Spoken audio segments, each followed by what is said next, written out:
Welcome back to Ministry.Mom.Medicine. I am your host, Dr. Brittany Taylor, an evangelist missionary, a mother to one amazing son, and your resident psychiatrist. Today's episode, we're going to be discussing when the devil makes love. This is where Ministry.Mom.Medicine will confront domestic violence.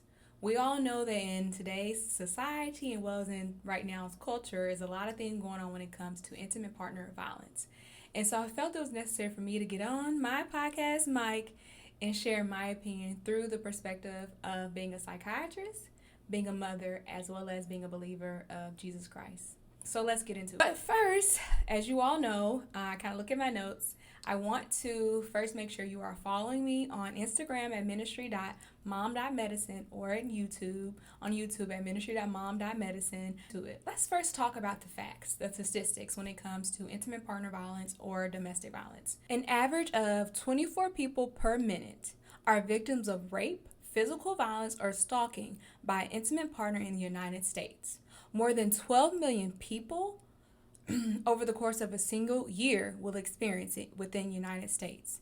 Nearly 3 in 10 women and 1 in 10 men in the United States have experienced rape, physical violence, and or stalking by a partner and reported having related impact on their functioning. 1 in 4 women and 1 in 7 men aged 18 and older in the United States have been a victim of severe physical violence by an intimate partner in their lifetime. These are the stats. These are the facts. I do not make this up. I have received this off the website for information for domestic violence. And so I think it's important for us to understand, yes, in our climate right now where we're watching TV, our culture, on our news feed, we're seeing it out and open because a lot of celebrities are experiencing it, but we can think about in our own neighborhoods, our own community, that this is not new. Intimate partner violence, domestic violence is not new. Whether you were in high school and you've seen it, whether you were in college, whether you were in your home, this is not new. But it needs to be talked about so this generational cycles, these things do not continue to happen. And so I, your friendly neighborhood psychiatrist in training, of course, not yours, but whatever, let's keep it going. I feel like it's necessary for us to talk about it, okay? And we're going to get into it where I share different lenses of course, through encouragement, through being a believer and how scripture readings, but also understanding that there is such thing as spiritual trauma, there's such thing as church trauma, and trying to ensure that I don't go through the lenses of forgiveness first, understanding that people have to hold themselves accountable, as well as church, as well as community, as well as the people, the perpetrators or the abusers must be held accountable, okay? But I know when it comes to healing, we have to shift the focus from the abuser to ourselves, okay? How can we shift from the abuser to the abusee or to the victim, and transforming the victim mindset to survivor mindset? And so we're going to get into it, and I hope by the end of today's episode, you have learned new facts, you have learned ways to equip yourselves or equip others, okay? Because I think in this today's society, we're seeing so much in our feed and we're not understanding how do we get proactive and not reactive, okay? And so yes, I'm going to talk about some of the new, some of the popular cases that are happening, but this is not to over popularize or make it to numb the fact or try to downplay it. No, this is to make it bring more attention that, hi, I am a Instagram I'm an Instagram professional account with my 37 followers, and I can talk about it too, okay? And so let's get into it. So reading the definition from justice.gov about domestic violence. Domestic violence is a pattern of abusive behavior in any relationship that is used by one partner to gain or maintain power and control over another intimate partner. Domestic violence can be physical, sexual, emotional, economic, psychological, and can have threats or actions or other patterns that can influence another person with an intimate partner relationship. So basically like a means of force, a means of overpowering someone through intimidation or power. And some of the ways that people can be abused are various. I'm not going to go into detail, but some of the things I talked about is intimidation, manipulation, mutilation, isolation, frightening, terrorizing, threatening, blaming, hurting, injuring, wounding someone else. And so you can think about how I think is more than just the mainstream, what's going on in some of these celebrity cases, but also when it comes to social media, or even when it comes to television or movies, how sometimes intimate partner violence is now glamorized somewhat. And so people start to become numb within community or society as if this is a norm when it's not a norm. And when it comes to going into the homes of people who are experiencing it, whether it's children who are watching it, whether it's, women or men experiencing it within their relationship dynamics, it's happening, and it's happening at alarming rates, as you were able to understand when I quoted and stated some of those statistics. And so somebody watching, if I have over 100 views on this video, somebody watching the video is experiencing it or has experienced this. And so this is to be education for all of us, that we should help one another by dismantling this thing called intimate partner violence. Okay, and so let's get into the first segment of this video. So you all know I am a resident psychiatrist, and so I'm in training. One of the main things that I'm learning to do is learning how to diagnose psychiatric illnesses through the biopsychosocial model. So meaning biological, psychological, and social factors that contributes to a person having those symptoms or having that medical disease. Okay, and so one of the main diagnoses that correlates to me when someone is experiencing or has experienced intimate partner violence or domestic violence into extreme forms, I think of post-traumatic stress disorder, PTSD. You think about multiple layers when it comes to DSM-5. One of the main things is exposure. The person being exposed to it, whether it's, themselves or witnessing it. Most of the time when I think of someone witnessing domestic violence, I think of a child. I think of a young family member witnessing it and how it impacted them. And we'll get into that in the section of when I talk about motherhood and mom, and how mothers sometimes have to make the quick decision of whether to stay for the children or to leave for the safety of their child. And that is a tough decision to make.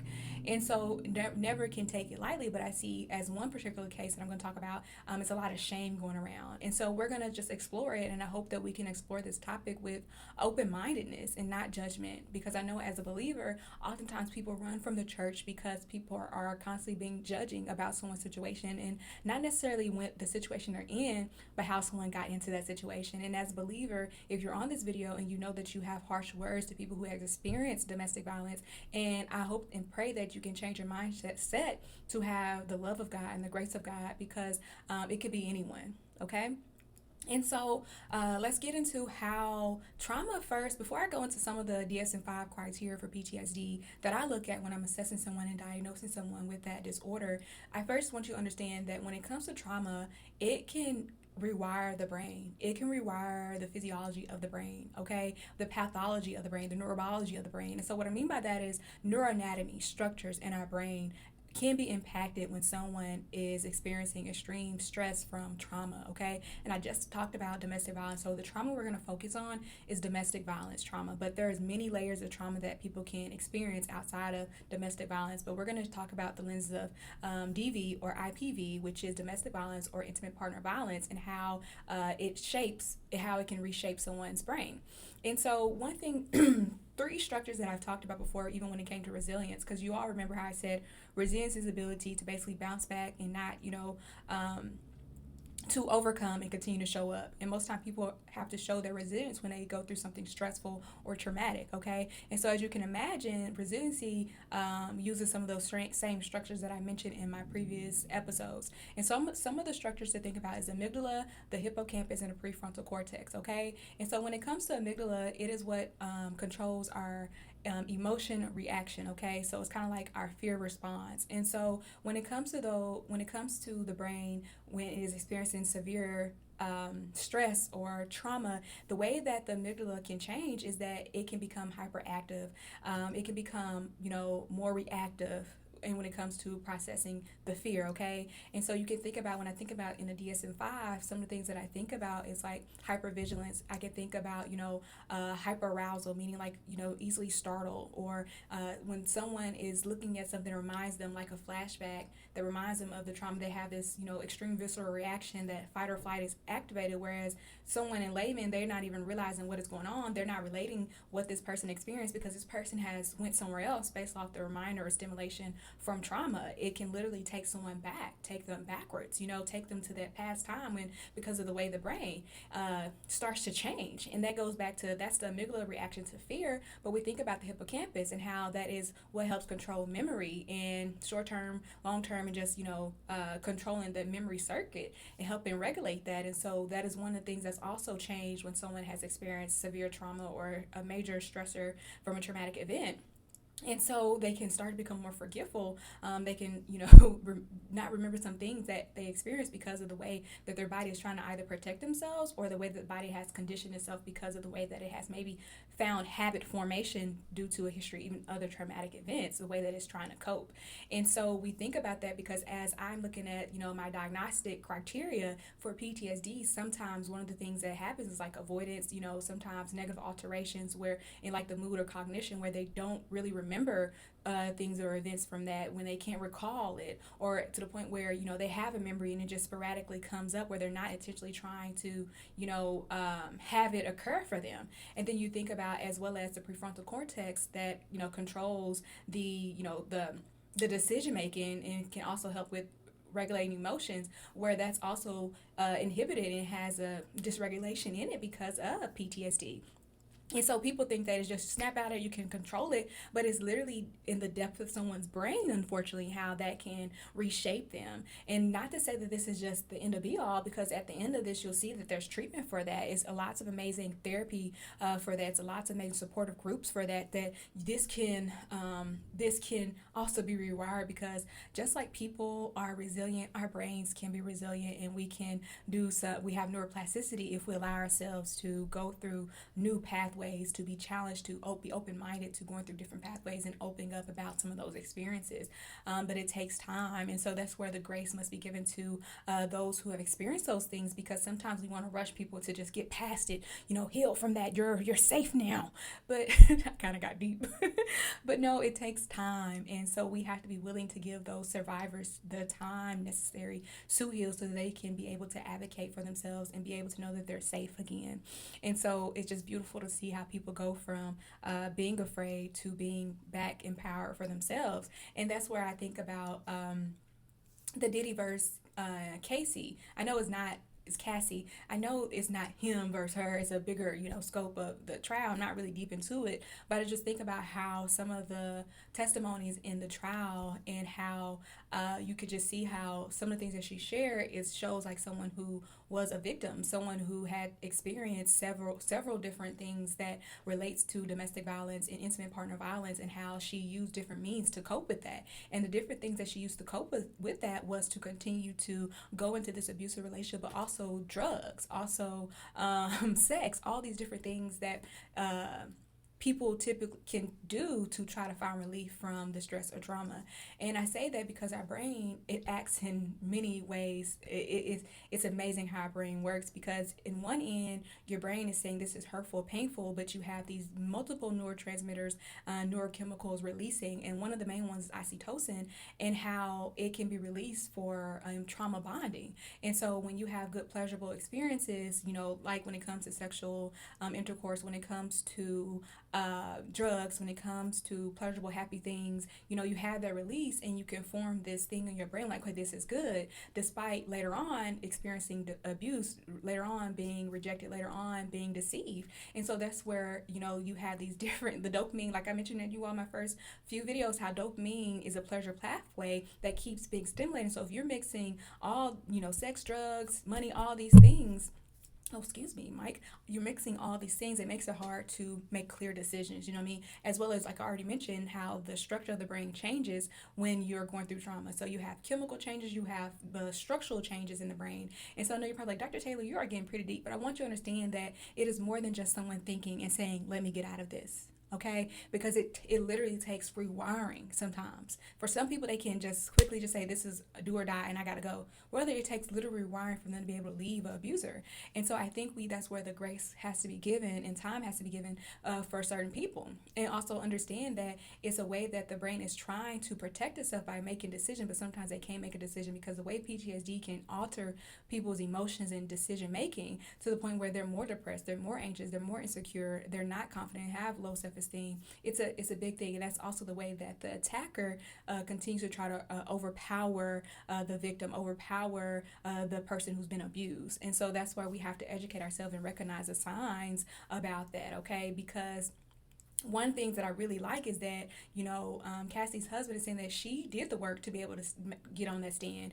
She did the work, and the fact that she has her power to use her voice, she's sharing the different things that she's done. And so I think when it comes to, as I mentioned and read the definition of domestic violence, it's always about like a power tactic. And so the main thing when it comes to a victim becoming a survivor is allowing them to get their power back. And their power may not be necessarily, being able to sue the abuser or being able to get justice, but it may just first being able to use their voice and share their story. And so when I see women sharing their story or men sharing their story on social media or on TV or through autobiography, whatever it is, I literally feel confident. I feel like, wow, that's amazing. But it's unfortunate because people hear their story, see their story, and they judge and they talk about them, not realizing how much it took for that person to share their story. You know what I mean? So that's why we have to be careful and give grace and learn to keep our mouths quiet. If you have nothing good to say, don't say anything at all, because if it wasn't you, it could have been.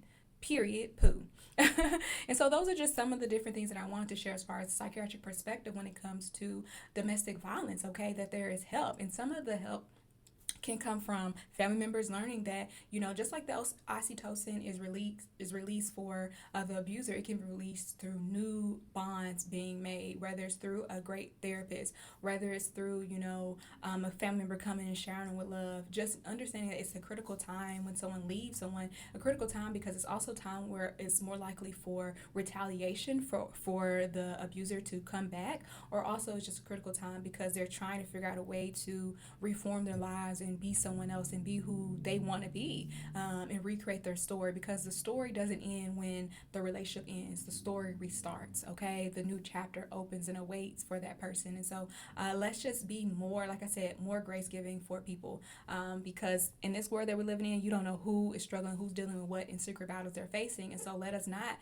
dare not, shame someone for sharing their story, especially if you weren't with them 24/7. And 9 times out of 10, nobody is with anyone 24/7.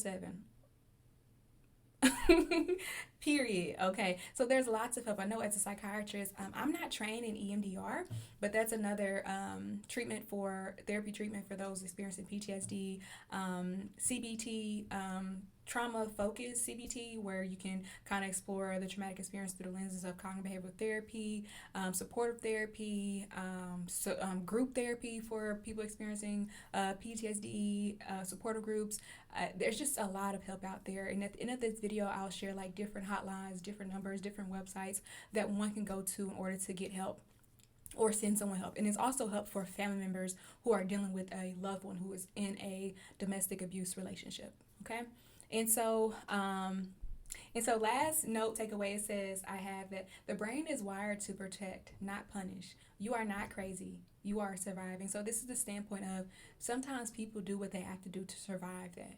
Okay, and understanding that just like the brain rewired itself to be able to adapt to the situation, it can rewire itself to be able to flourish again. Okay, it's not permanent, but sometimes society as well as the abuser wants people to feel like it's permanent.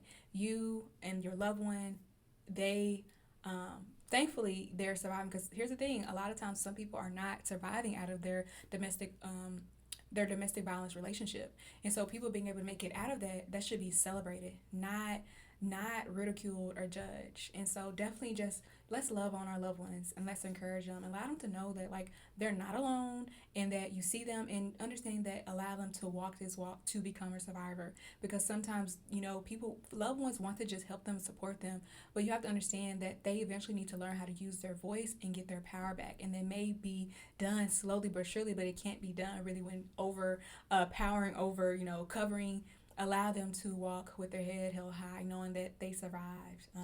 Because like I said, I didn't look at those statistics, but we know some people are not making out of those situations alive. Alrighty.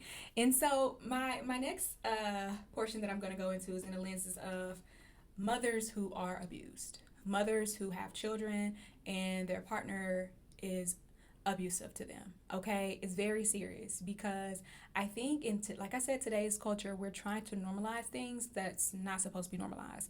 We're trying to make these things generational when they're not supposed to be generational. Okay, meaning when you don't realize that this thing is not normal, you start to replicate it. You say, okay, grandma accepted papa hitting her and abusing her. Mama, she let daddy do it, so that means I get to do it too. I get to do X, Y, and Z too because that's what they did. And they got through it and they didn't get loose.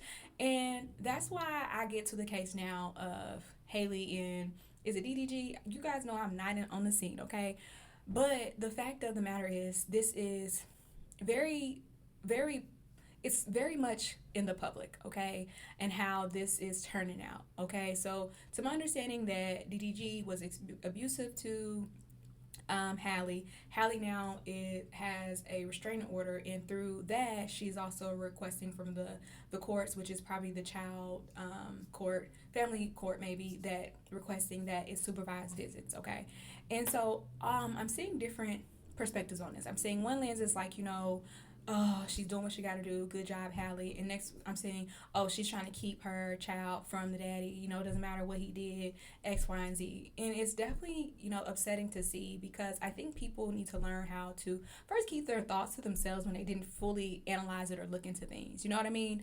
Because I look at it from the lens of a mother trying to protect herself, but also she's trying to protect her child. And so anytime in today's society, I see a lot of women now are trying to navigate this space of what can I do best for the child to prevent this from happening again. Because again, it goes back to this generational thing. As you see it, you most of the time you repeat it. It's literally shown in studies. It's literally statistics on that. And so in order for things to stop, you have to say, this is not normal. We're going to stop that. Let's make sure that this is a safe space for a child to thrive in, not have to survive in, but thrive in. Okay. And so when it comes to like those adverse child experiences, those ACEs, right, what we talked about, how children who are raised in homes that have domestic violence or experience abuse among themselves, whether it's drugs in the home, whether it's, incarceration of a family member, whether it's, poverty, all these violence in the neighborhood, that increases the risk of a child developing morbidity or severe diseases like cardiovascular health diseases, or even developing mental illness, or even just having more severe outcomes to their quality of life. Okay, and so when someone is trying to prevent that from happening in their child, like I'm saying in Hallie, people aren't used to that, because we're used to just people just allowing kids to just fall into the cracks of things. And so I say this because oftentimes people don't realize the big decision a mother has to make when they're the victim of domestic violence or intimate partner violence due to their partner, whether it's their husband or their child's father or boyfriend, how it is impacting them, or fiance, whoever it is, how it is impacting them. And it goes reverse, for men as well. They can experience intimate partner violence as a parent as well. But I'm talking about Ministry.Mom.Medicine, so mom perspective. And so one of the things that you have to think about is that they have to make the decision of, do I stay for the quality of life for my child, or do I stay for my child and having a family, or do I leave for the safetyness of my child?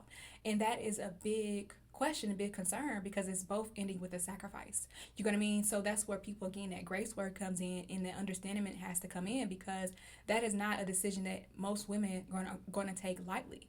Because and that's what's part of one of the, I think it was the intimate partner violence.org, I have to look, but one of the things that it was talking about, how most time the person who's been abused, they have to think about, if I leave this person, what is life going to be like? And so if a mother leaves the father of their child, they think about, how am I going to be able to afford living, how I'm going to be able to afford all these other things like insurance or school or education, how I'm going to be able to afford going to work and not have someone. They have to think about all these different things. They think about bills. They think about all these things in the area. What about this? Okay, who's gonna, if it's a boy, like when it comes to Hallie, who's gonna influence him to be like a man? Or if it's a daughter, how is my child gonna know that she's loved by her dad, despite I'm having to remove my child from this situation, because okay, it's at the point now, I can't stay for the children. So remember I said the inner conflict is staying for the children or leaving for their safety. And so that's a huge sacrifice and a huge thought that they're having to think about, okay? So they have that, but then you also think about the safetiness, because one thing that keeps popping up in mind when I look at these things on my feed is that you all remember how in Tina Turner movie and Ike, how What Love Got to Do with It, and how she was in intimate partner violence, right? Severely. Ike did her bad, okay? And you could think about how, like, when she finally left him, she left the kids there.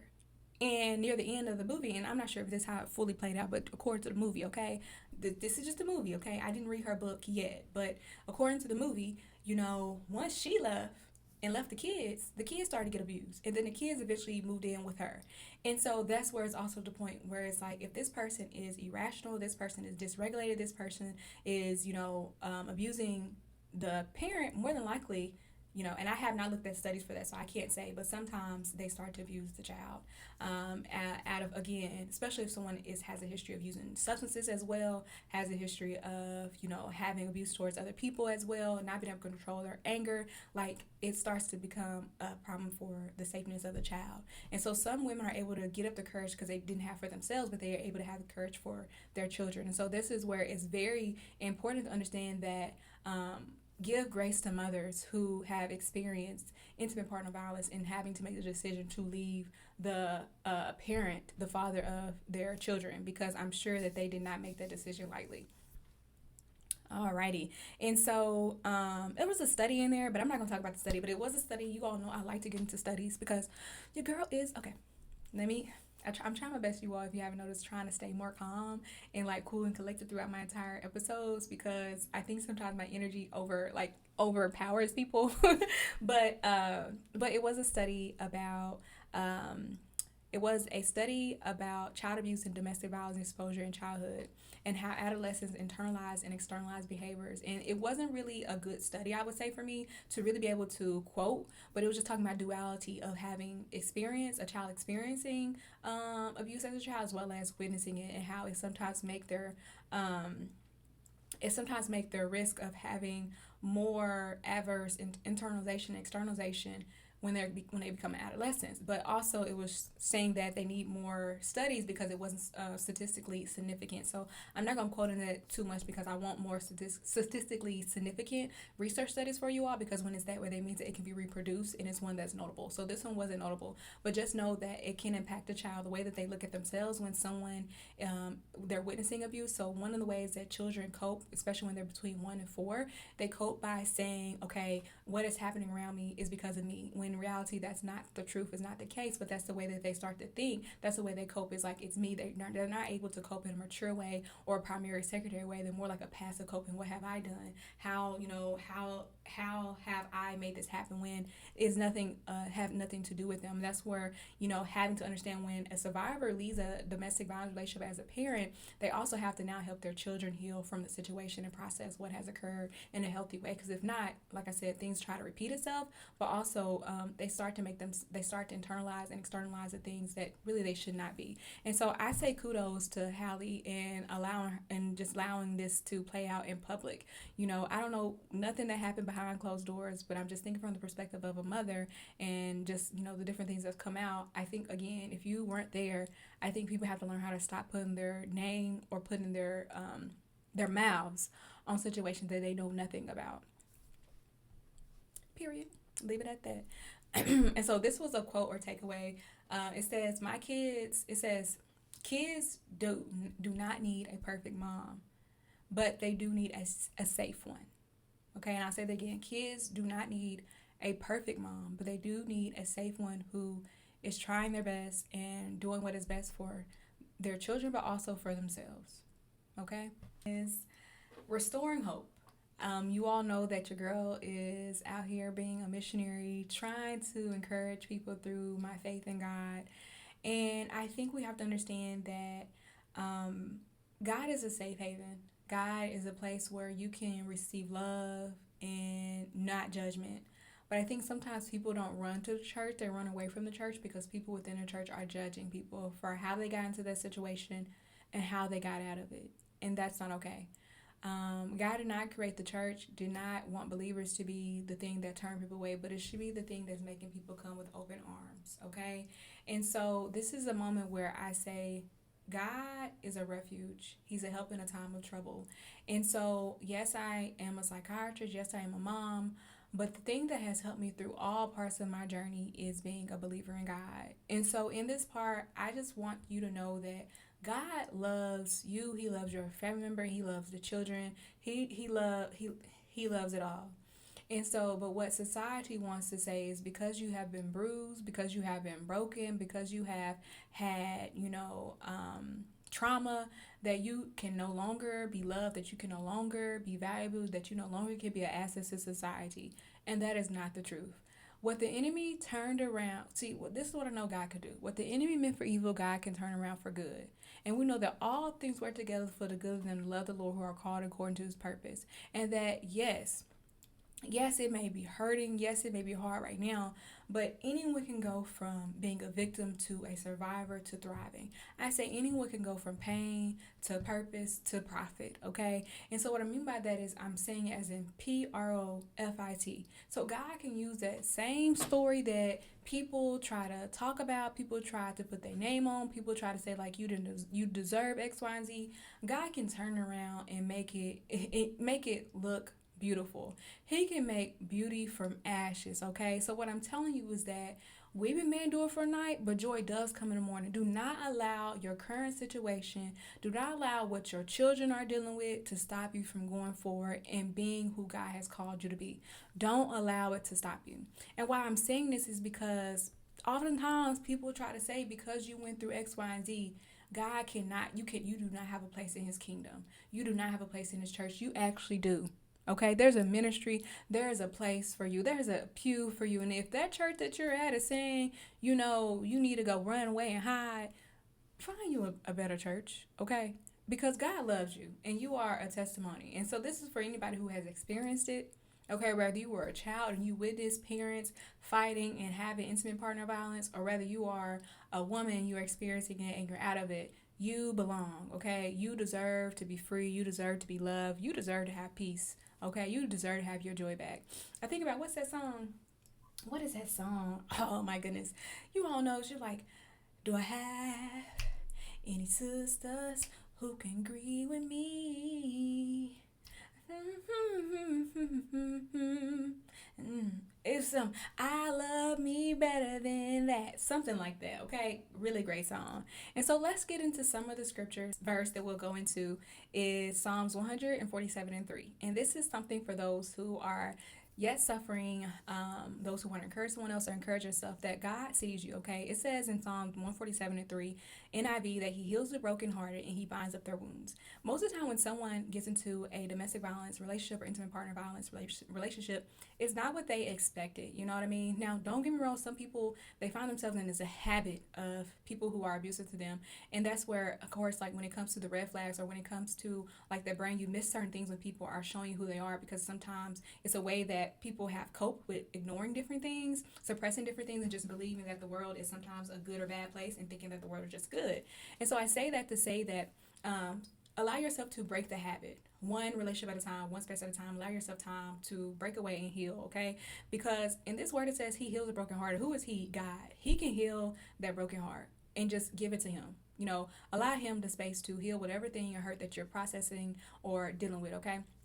And he binds up the wound. So the very thing that you find that is hard for you to process, whether you're going to therapy, okay, and therapy and prayer and processing it is great, because here's the thing, he can help with that process, all right? So that wound that you find is difficult to be able to talk about, the wound that you find difficult to be able to process, and that's both the physical, emotional, spiritual, all those things encompassed in one, he can help with, okay? He can help heal it up, because my God, he's a God that can supply every need according to his riches and glory. My God he heals all diseases. He doesn't just heal the outer diseases, but he also can heal the emotional diseases. And that is what Psalms 47 and 3 is. He can heal that broken heart, that pain, that suffering that people find that's hard to deal with.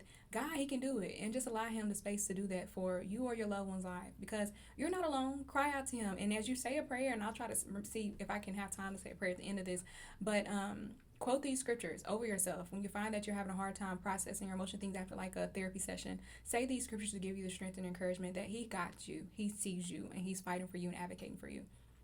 My next one is when you are dealing with a lot of suffering from, whether it's, just leaving the relationship, or maybe you're still in a relationship and you're having to make a decision if you want to leave or not. You can use this verse, Psalms 119, 153 through 151st, 54th verse. And it says, "Look on my suffering and deliver me. For I have not forgotten your law. Defend my cause and redeem me. Preserve my life according to your promise." See, God has a promise for all of us. And despite sometimes we get off track or skewed to another direction, He's waiting for us. Like I mentioned in my very first episode, how the prodigal son returned back to Him. Cry out to God. Like I keep saying, cry out, because sometimes we think that we can't talk to God because we're in this thing, or even we're upset with Him about the thing that we're in right now and feel like where He's at. This is one that's a good verse to quote, scripture to quote, because it's saying like, God, look at my suffering, what I'm dealing with, and deliver me out of that. And you're pleading with your cause, and you're asking Him, because trust and believe that, He knows His people, He knows His children, and He's concerned about you. And I think that goes into like another episode about, where's God in my situation? Where's God when I'm suffering? Where is God in my hurt? And I want you to know that He's there. Lean into Him. You're probably like, Dr. Taylor, and this is not a Dr. Taylor moment. You're probably like, missionary, Taylor, what do you mean by this? And what I mean by that is, I know He is a very present help in a time of trouble. I know that He'll never leave you nor forsake you. I know that my God, He's a refuge. And I know that, yes, sometimes we deal with things and we're like, this is not fair. And I understand it. I am not trying. That's one thing I led with this episode, is that I don't want to downplay anything, but I know the strength of God, and how I have seen many people testify about how God brought them out of situations that I'm talking about. Okay? And so I don't say it lightly, and I actually, please forgive me if you think that I am making light of a situation, because I'm not, because this can be very triggering talking about different things in this context. Okay? And so my last verse that I think about is Proverbs 3, the 24th, Proverbs the 3rd chapter, 24th through the 26th verse. And it says, "When you lie down, you will not be afraid." And so this is a quote. This is a scripture I want you to think about if you're someone suffering from nightmares due to your history of traumatic experiences. You can repeat this quote if you're a believer, for sure, to help you through that. It says, "When you lie down, you will not be afraid. When you lie down, your sleep will be sweet. Have no fear or sudden disaster, or the ruin that overtakes the wicked. For the Lord be at your side, and will keep your foot from being snared." See, as a believer of Jesus Christ, a missionary, as a mother, as a psychiatrist in training, I understand that there's a lot of factors that goes into someone leaving a domestic abuse relationship. I know there's a lot of factors in going to a mother deciding if they want to leave or if they have to stay, or whatever things for the safety of themselves or their children. And there's multiple treatment modalities, okay? From medications to help with some of the symptoms someone may be experiencing, from therapy to help someone process those things that they experienced from the past and continue to have to process the things that has changed them, whether it's their way that they see themselves or the way that they see the world. And also understand how faith can come into play, helping someone progress forward through prayer, through deliverance, through healing, and just through the love of God, who can enter into anyone's heart and transform someone that they don't even look like what they've been through. They don't even look like the story that people knew them from, because He can make beauty for ashes, and He can make that sorrowful season be a season of joy. And so I'm telling you this in a way where you know that all these things together, you're gonna get better. Don't allow you or loved ones feel like they have to suffer alone, because there's treatment, there is help, there is lots of help out there. Okay? And I just want to say, you making it this far, your loved one making it this far, because many people, they don't get to make it out. But being able to make it that far, don't allow society, especially not social media, people who don't know anything from A to B to C, take away your story. Okay? You continue to live the way that God has called you to be, and let your light shine, and continue to smile, despite people feeling like you should not smile anymore. So some resources I want to give to you is that you can, hotline for domestic violence is 800-799-SAFE, okay? So it's 800-799-SAFE, 800-799-7233. That's a hotline for domestic violence. Or you can text START to 88788. You can text START to 88788. And they can also help with a safety plan for you. A lot of the information I got was from the hotline.org when it came to the statistics, okay? And so you can also, if you're in immediate danger, don't be afraid to call 911. Another domestic violence hotline is 800-787-3224, 800-787-3224. And then Strong Hearts Native Helpline is 844-762-8483. So just, these are things to get help. I also mentioned other ways people can get help, treatment. You can find your own psychiatrist, because this advice was just general advice, general information, but you can find your own local psychiatrist, therapist, join your own local church to find information about supportive groups. I think there's metoo.org that has different sources and information there. And just, know that you deserve help. You can get help. And if you're watching this and you're like trying to find information about how to help someone else, you can go, look at me. It's time for me to be done, and look through all those different things and get the necessary help for yourselves or for other people. And so just closing encouragement to you is that if you're in a domestic violence relationship right now, just know that there is a way out. You can get help. You're not alone. If you're a person who left a domestic violence relationship, you're a survivor. Congratulate yourself. Do not allow yourself, your mind, your thoughts, or other people, especially in society, random people, haters, to make you feel bad or guilty for leaving that relationship and protecting yourself. If you're a mother, don't feel bad about making sure your child is safe, and breaking generational cycles from happening. And then if you're someone who has a loved one who is experiencing domestic violence or was a victim to domestic violence and did not survive, allow yourself to process those moments and know that your empathy matters, and that just your voice as being an advocate for other people matters, okay? And so that is it for Ministry.Mom.Medicine. I know this episode appeared a little bit heavy, but it's necessary. And so Dr. Taylor's voice is going to be one that is necessary for spaces that don't really welcome these conversations. That is it for this episode, When the Devil Makes Love. And I hope I have confronted domestic violence through the lens of Ministry, Mom, Medicine. And Dr. Taylor's out of here.